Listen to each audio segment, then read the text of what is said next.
Welcome to History at High Noon. The last time we had this big crowd, my program was to tell all the dirt I knew off the camp. So I'm glad we're here for a positive reason. Welcome. We do this the fourth Wednesday of every month. The topic varies. Next month it will be lot builders. Yep. And we'll go from there.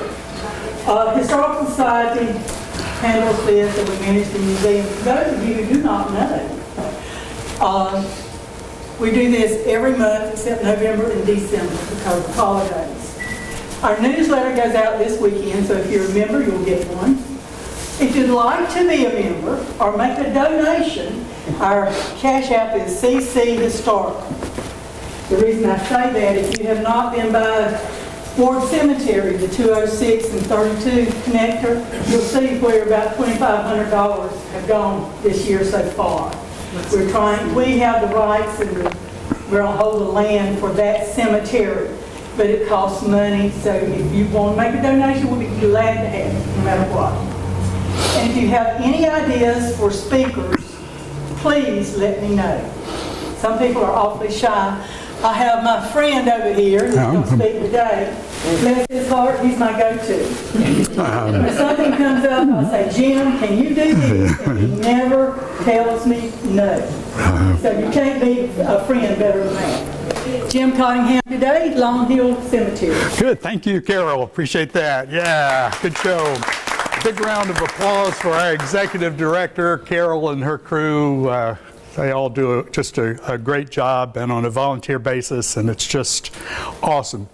Our topic today is the Lone Hill Cemetery.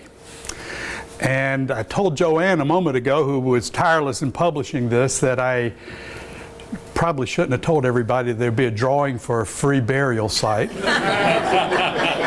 I probably shouldn't have done that, but anyway, we're delighted that you're here, and I think this is going to be a lot of fun. I've looked forward to this for a long time. Now, you folks have got places to go and things to do. I put on a watch. We do have at least two pastors here, Pastor Rogers and Pastor Elliott. Do you know what it means when a pastor looks at his or her watch? Nothing. It means nothing. They're just going to keep on going. But I'll try to remain conscious of your time, but let's pay a visit to the Lone Hill Cemetery, and let's talk this through a little bit. Let's see if we can get this thing moving.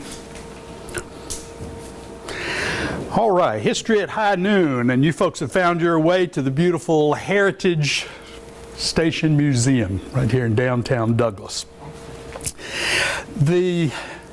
When you talk to people about Lone Hill, one of the first things that comes to mind for people is this beautiful eastern red cedar. So we're going to talk a little bit about some families and some relationships and some South Georgia history.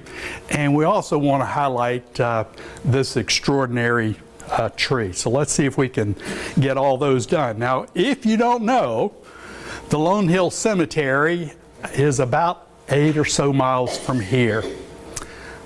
6833 Broxton West Green Highway. It's an easy drive. Just go up to Hufford and Maggie's house and take a left, go straight up, take a right, and you're there. Just super easy to get there. So if you haven't visited or you haven't visited recently, you need to. Now, those of you who've visited across the years, if you haven't been out in the last few years, you need to. There's some really wonderful additions and changes. So a lot of this is going to focus on early history of the Lone Hill Cemetery, but some of it goes back, and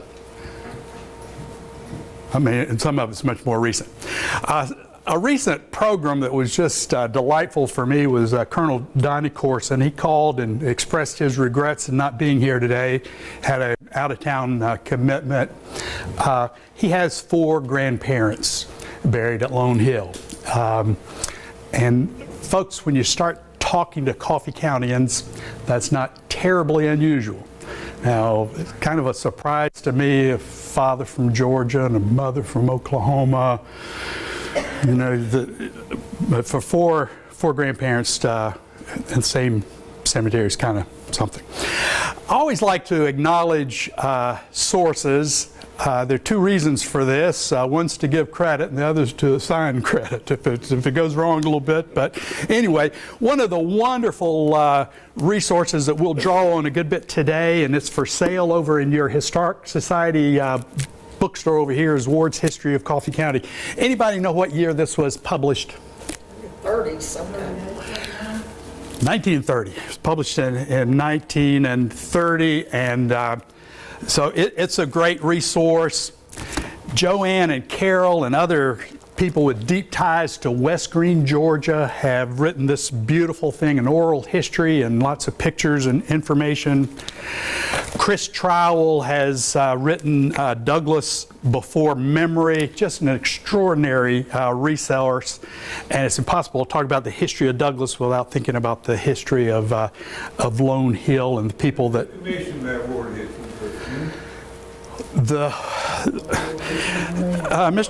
Mr. Cottingham, if you should know, this was commissioned by the grand jury of Coffee County, Georgia, and the foreman of said grand jury was somebody named W.T. Cottingham. So if you see some favorable references, you know, W.P. Ward was in fact a politician. And other resources, goodness, if somebody should be presenting this program today, it should be Elias Lott. Rest in peace. Elias knew this cemetery and its people as well as anybody anywhere, and we dearly miss him. To get him in a room with Mary Clyde Scott and R.L. Osteen, if that was not a gift for the ages. A big shout of support. That open book there on the table in front of Joanne Lewis there is Winifred Gorley's compilation of cemeteries in Coffee County. Just think what a labor of love over decades that was, to go to the cemetery and, to the best of your ability, construct name by name by name by name, who's buried there, date of birth, date of death. If you know family connections, make a little notation for somebody who might come along later and want to know. So Winifred Gorley, who died last year, worked for years with Satilla Regional Library as a genealogist and a librarian, and worked with Douglas High School before that. Just extraordinarily resourceful, and we're in a big debt. Following her is a Palk publication, 2 volumes. That was done, followed up 2 volumes in 2002, and it goes cemetery by cemetery by cemetery in alphabetical order. Just a tremendous resource. Then there are various books. A lot of people in Coffee County, my brother and I included, are descendants of Thomas Wilcox, and so there's some wonderful family histories here and there about the descendants of Thomas Wilcox. A lot of this program is going to revolve around some of the significant families in Coffee County. And there's none more significant than the Ward family. And this is a picture from the mid-1920s from the Rogers Studio collection that's now over at the Georgia Historical Society. But the fella in the center, the older of the 3 people with the bow ties on, is Judge W.P. Ward. And his home is still there on Gaskin Avenue in Jackson. It's in great shape. The Browns live there now. But this was a W.P. Ward home. Standing behind him in the center is his cousin, Calvin A. Ward, Jr., who's the first mayor of Douglas. And if it doesn't look like he has much pep or step, not too much before this photograph was taken, he had lost his wife, Emma, after whom Emma Ward Park is named. So she was Emma Jane Ward, and they had already donated the property to the city of Douglas Actually, they sold it, I think, and then gave about half of the money for the donation directly to the city. But that was Calvin A. Ward Jr. Calvus Augustus, for those of you who are keeping count. There are quite a few wards around, so the A is different for some of them.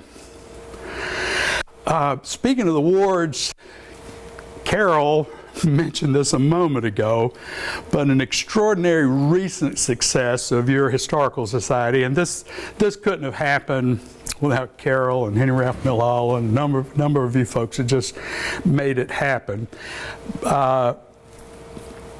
Fall back to this is 1985. Winifred Gorley is writing in the Douglas Enterprise that the old Ward Cemetery on the perimeter has been protected, but there's so much work to do. Y'all, please, please, please do this. And she went on and described the significant people who are there.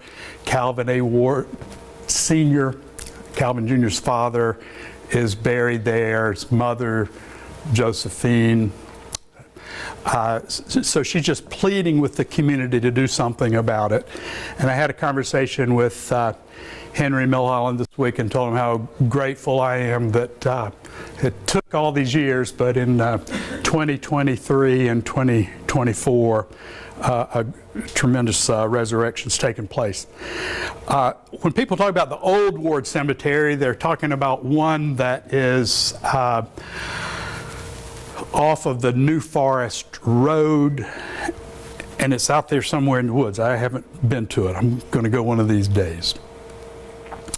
The old Ward Cemetery that Winifred Gorley was talking about is right on the perimeter, right out Ward Street, and you hit the perimeter, it's on the knoll. You know what I'm talking about? It's beautifully situated.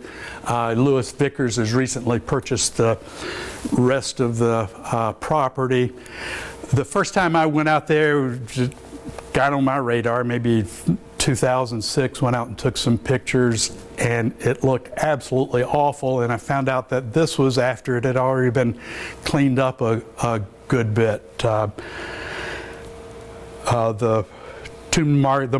grave markers were in disarray and such. So it's just very much a historic treasure in peril. Priscilla Ward is buried there. She's Mrs. Calvin A. Ward. And Bill, her genealogy gets a little bit simpler because her maiden name is Ward. Calvin A. married his first cousin. This is what the resurrected tombstone looks now for Calvin A. Ward. These pieces, even a small piece like this, 3 or 4 of us couldn't handle it. It took major machinery to put this in place. Just massive stonage. But anyway, a beautiful thing, and it's a credit to the community that it's being salvaged.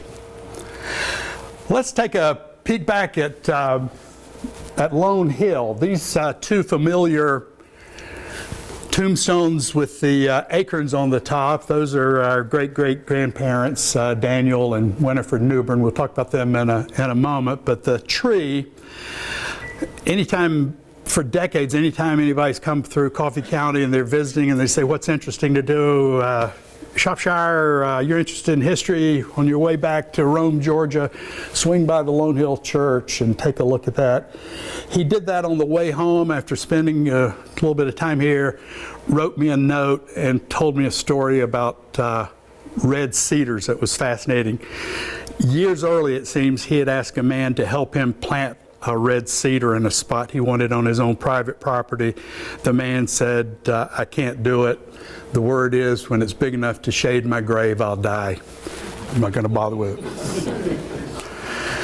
Okay, so the red cedar is the largest red cedar in the universe. I mean, there's none bigger. There was a co-champion out in Texas years ago, real big, but you do the numbering system, ours is the latest and the greatest.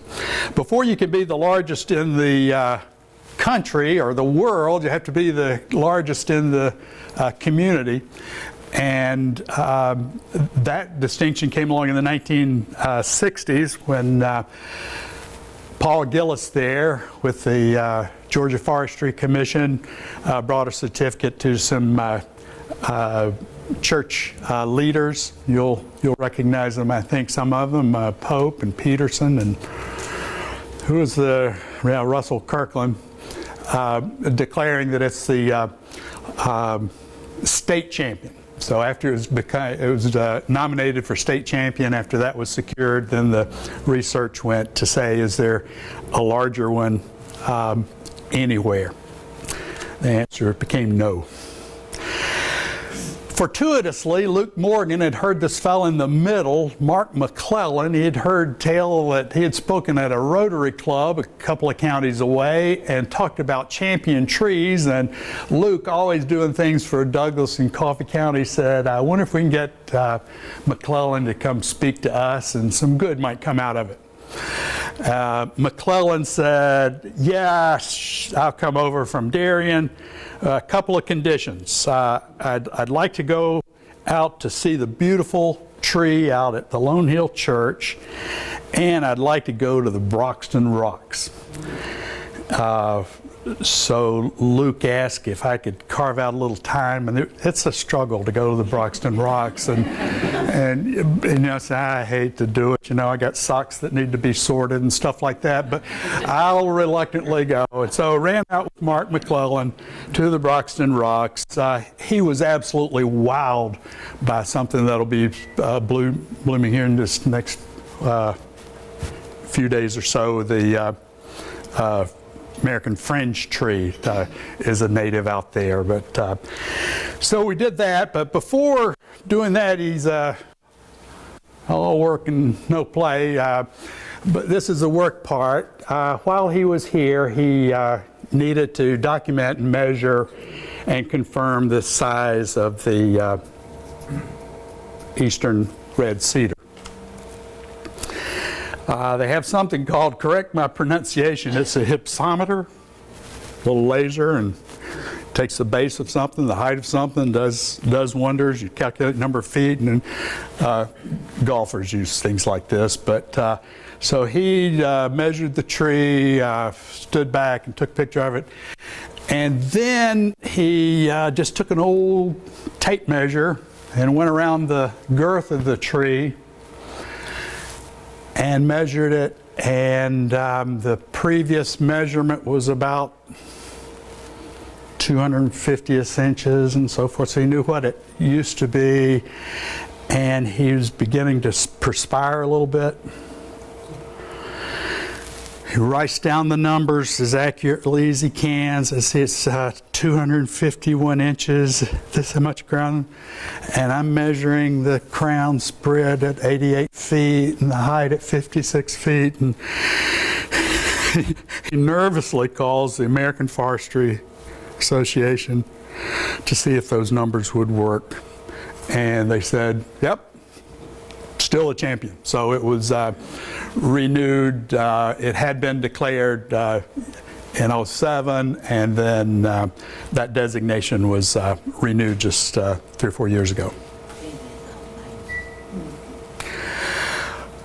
Beautiful, beautiful tree. But while Mark was here, he told us something that wasn't any surprise to anybody who's visited the cemetery, and that is the tree that's over 2 centuries old needs some attention. And you just don't want anybody to do it.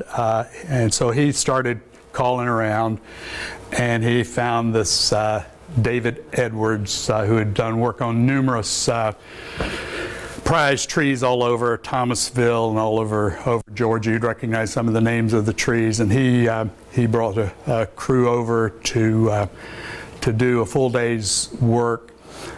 Think about a cedar. It's such lasting wood that when a branch breaks up in the top, that weight may be there for decades. It's not like something that will quickly take care of itself. So he did. His crew did that. Also found a split in the center of the top of the bowl, and if it were me and I saw a little split, I'd just put a brace around it like that. And he assured me that that would be the last thing in the world to do, that that would just constrict the growth. Good tall wind comes the top from the. So they did some bracing. He taught me an expression, I may have heard it a time or two since, but he was the first to use it, as he had his crew going up this and carefully bringing out these things. Here's a tombstone from 1870 and dropping these things and boom, boom, hundreds. Some of them weighed many pounds. Thud, thud, thud. And as one thud came down right between a couple of historic markers, he used the line that sometimes there's a real small line between hero and zero. That day, thank goodness, throughout the day, he was a hero. And so the whole goal was to strengthen the tree and let's nurture it and show it some love and enjoy it a few more years.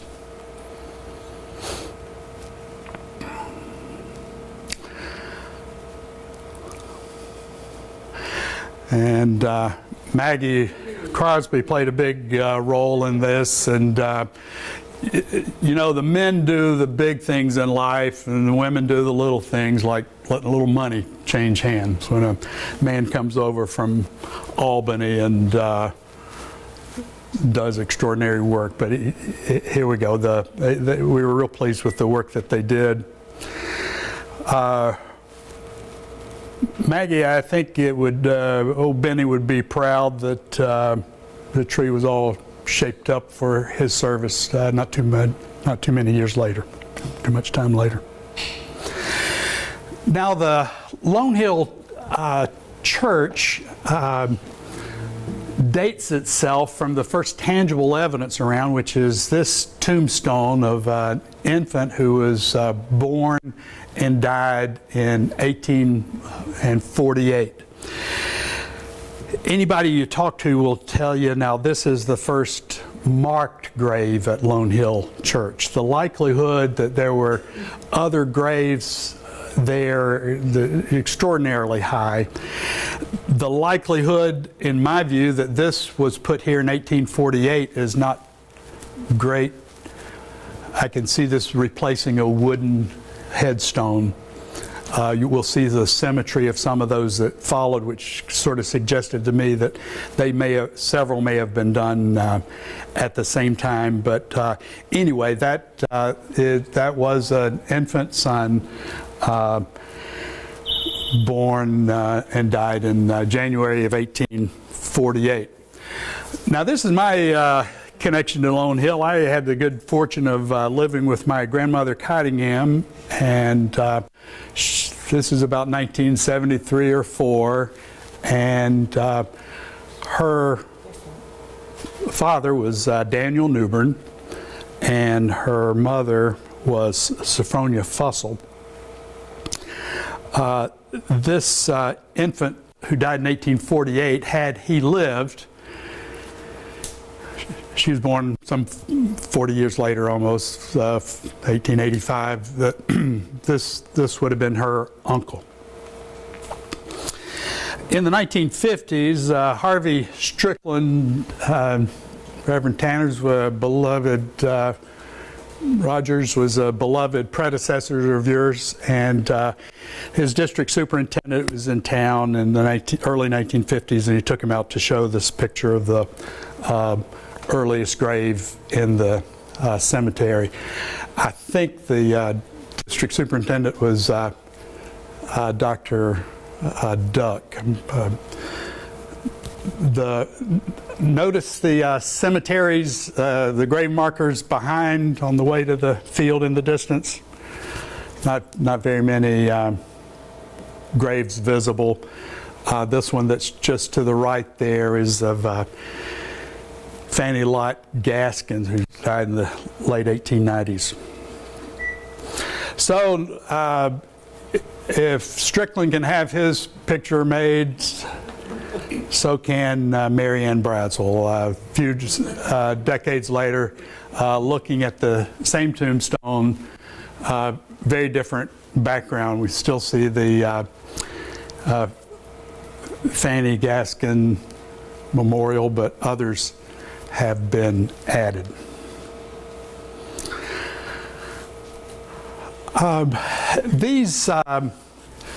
Some of these markers under the tree itself, this is a sad story. The one on the far end is the 1848 marker, and then another child died young. And then in February of 1870, spinal meningitis came through the region. It claimed 115 lives spread out through all of Coffee County. 6 of them were this Newbern family. A mother, father, 4 children died in February of 1870 within a 10-day period. It was just a number of the children who survived got the meningitis, but survived. But it did claim these lives. So one would think that that's sort of the end of the Newbern group. Not so. These children survived. 1, 2, 3, 4, 5, 6, 7, 8, 9. 9, 4 lives were lost. 2 had died earlier. 9 survived. So great-great-grandmother Newbern was, if anything, she was prolific.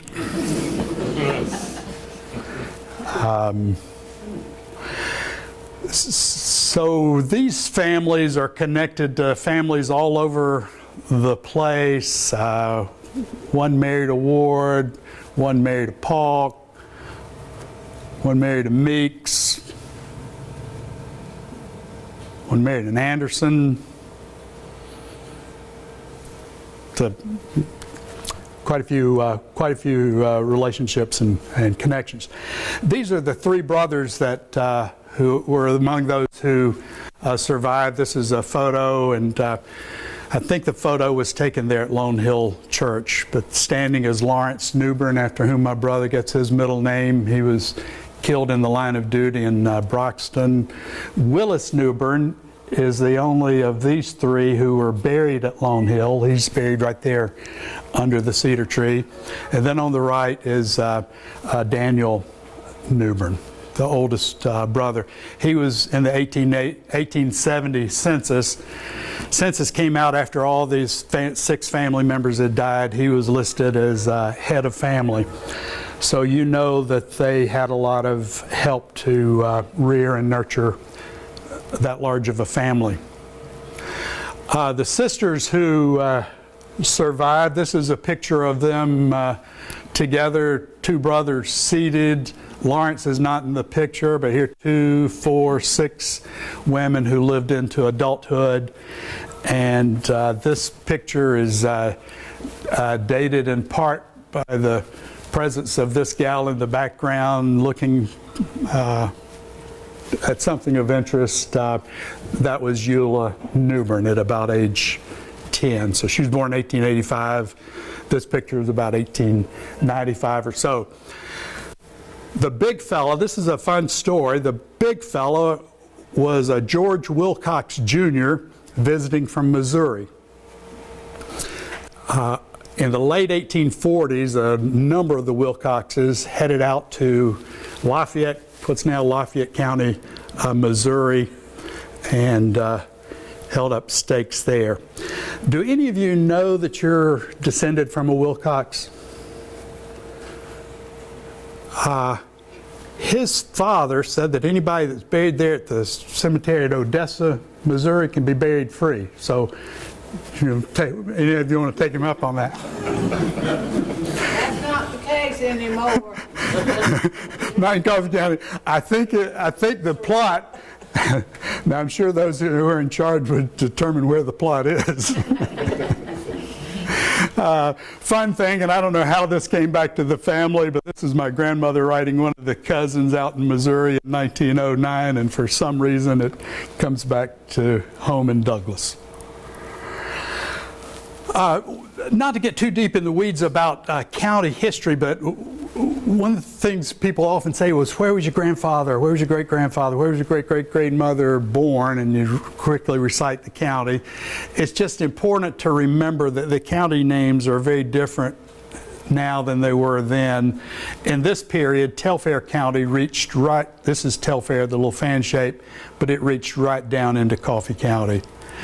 Prior to that, all of Coffee County, much of Coffee County was little Benny and Appling County came to this line, and so when our grandparents bought some property in 1842, it was in Appling County, but it's certainly the current Coffee County. Coffee County came around in 1854. Here's a picture of some of the folks. You guys remember Al Durden? He's sitting there looking at a picture of a photograph we're going to look at in a minute. And Benny's there, and Elias Lott is there. And My Benny right there. that is your precious Benny. This is Benny Crosby. Going out to a recent family gathering out there, homecoming, got to see some of these friends who are descendants of Willis Newbern, who was Daniel Newbern's younger brother. And there they are at their grandfather's grave.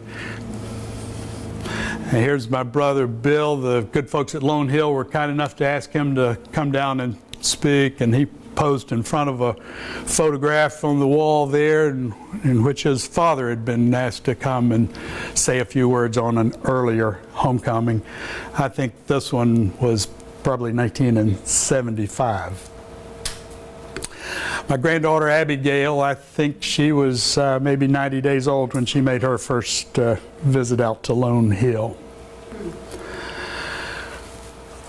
If you get a chance to go to the cemetery around Christmas time, Wreaths Across America, it'll put a warm spot in your heart of where the people of this community served around the world. This is one of a Daniel W. Lott who served in the Spanish-American War.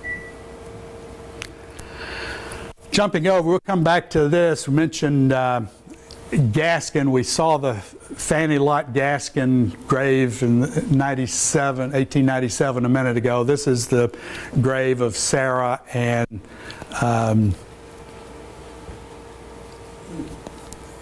Gaskin.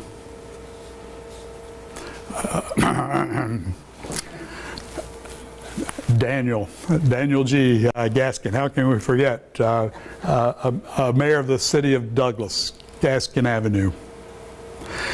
This is a picture we have a lot of fun with.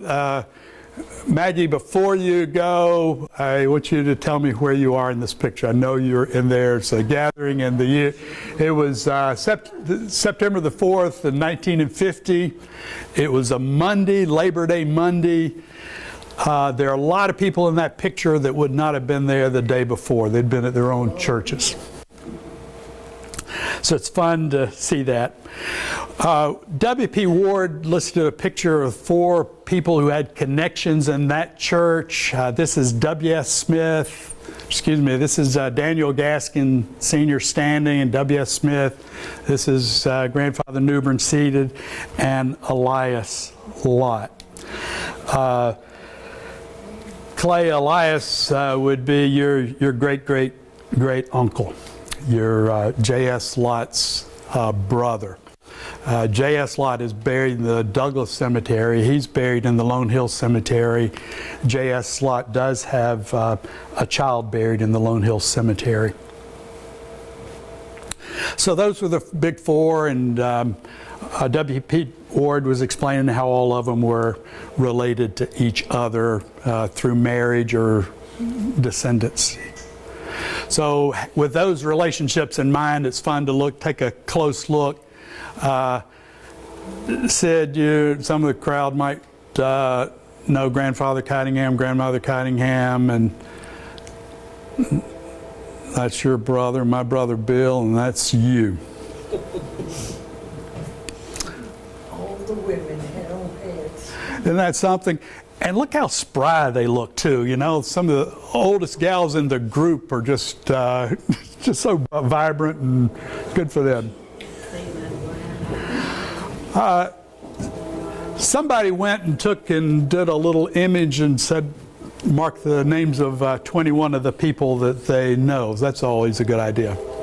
About connections among these churches, W.P. Ward says that somebody that touched him as a youngster was a pastor by the name of Reverend James Monroe Wilcox. Spelled it with 2 W's, as is very common among many of them. And he's an early Methodist minister here in the county. He's buried at Oak Grove Methodist Church Cemetery up on 107, and his tombstone's there marked with an open Bible.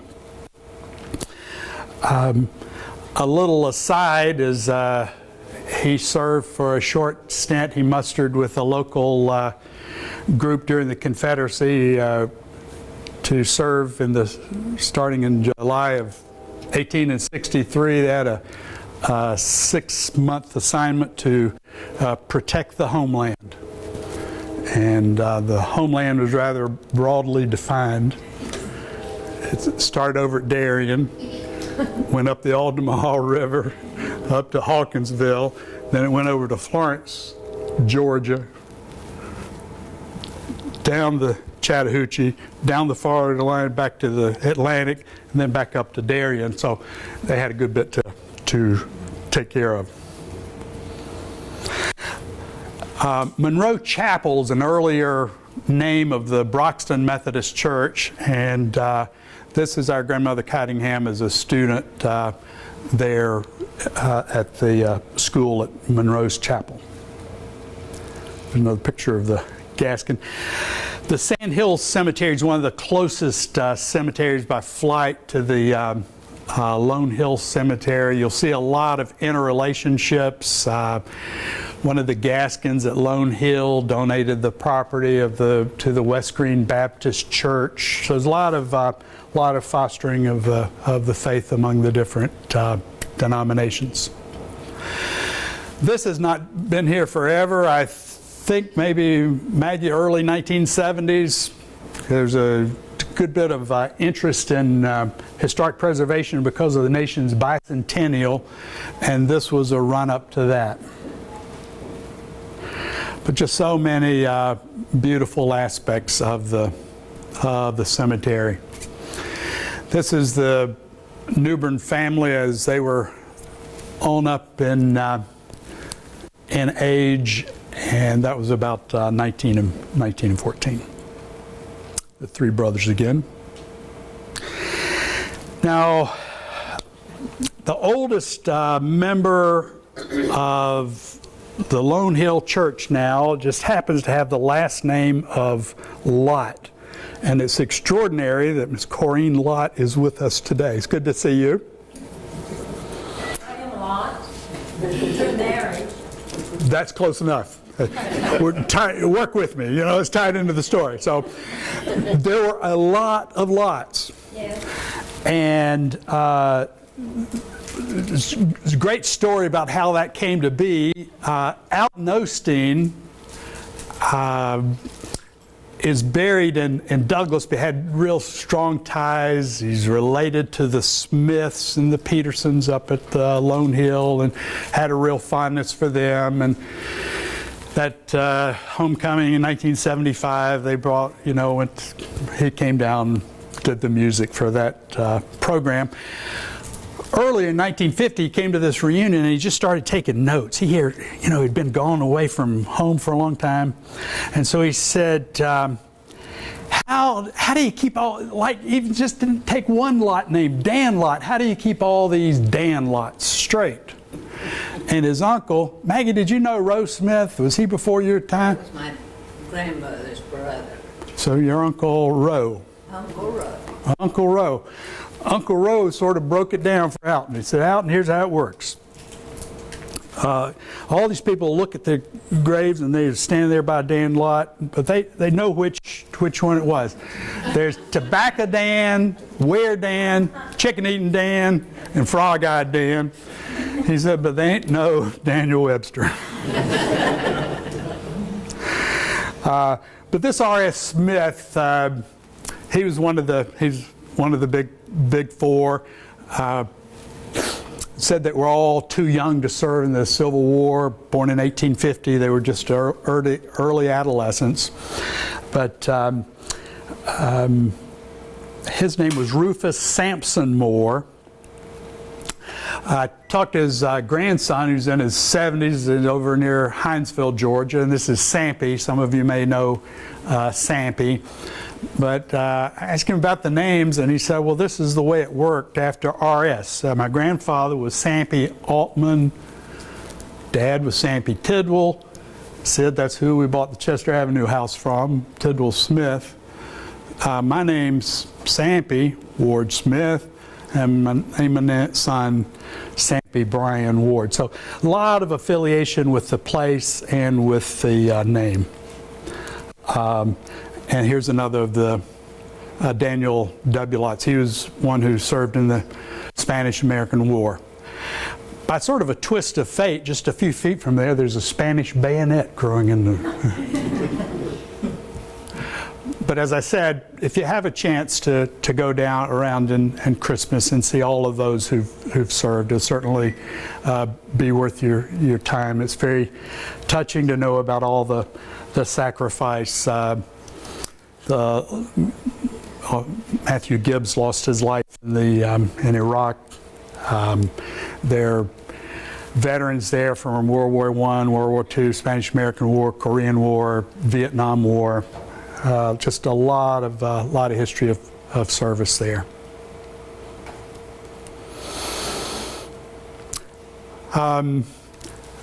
Dr.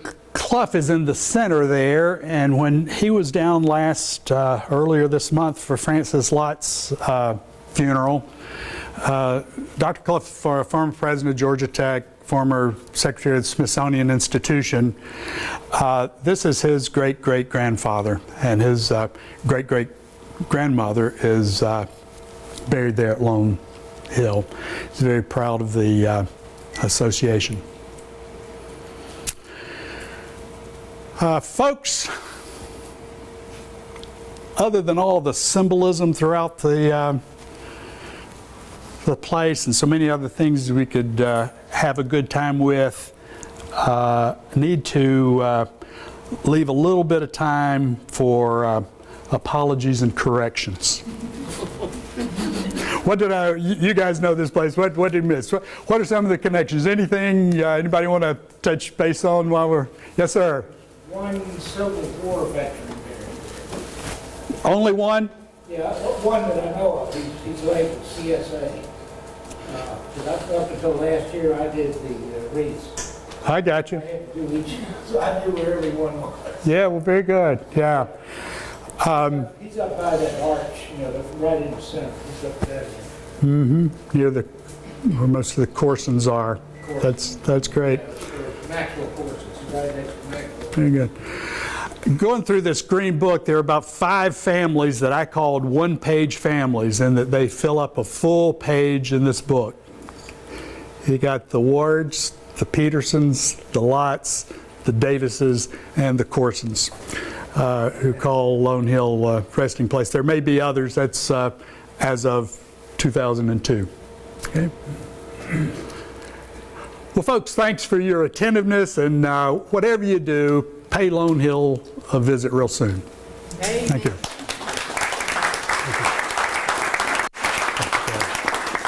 And I promise I won't beg you to do anything. Sunday night at 6:30. Sunday through Wednesday. Sunday through Wednesday. 7 o'clock Monday through Wednesday. And we would have Jim, Carol, may I